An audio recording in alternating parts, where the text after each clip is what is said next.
Happy New Year, happy belated New Year to everyone. My name is ARLANNA LEWIS. Thank you for saving my channel and for checking it out once in a while. I appreciate you for that.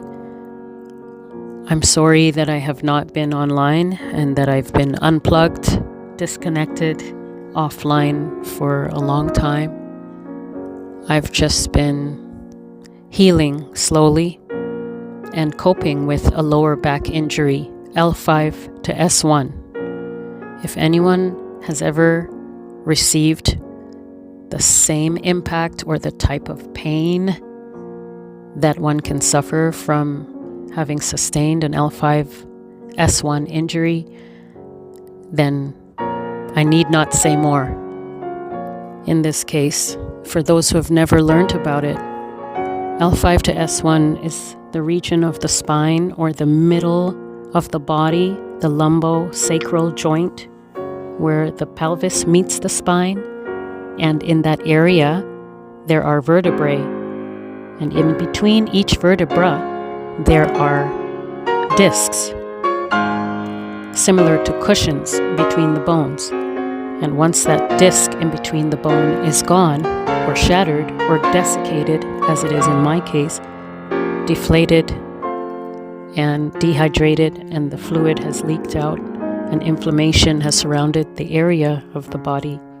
The pinched nerve is activated at the back of the spine, and then sciatica, intense pain, starts shooting up and down from the thighs into the glutes, the gluteus maximus, the buttocks, all the way up to the waistline at the rear.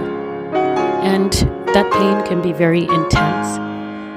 You would not be able to lift, not even 5 pounds. It's very excruciating. A lot of injections are needed every few months. Lumbar ESIs, epidural steroidal cortisone injections, or cortisosteroids. And it's not fun. It's very painful. So while I'm walking, I still need to use a cane from time to time. I also use a walker rollator when needed.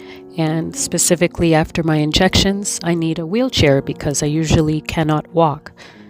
However, in between injection recovery time, when I am okay, I can walk. I just cannot lift heavy items. I sustained this injury while trying to save our dad's life as I lifted him in his moments of cardiac arrest, lifted him to the floor to start CPR.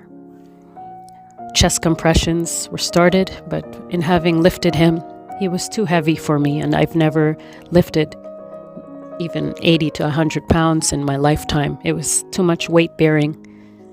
Even though he was not dead weight, technically, it was just too much for me, for my spine. So may he rest in peace. He died the next morning in the hospital. And that's another story for another day. So I'm just recuperating and I'm in pain.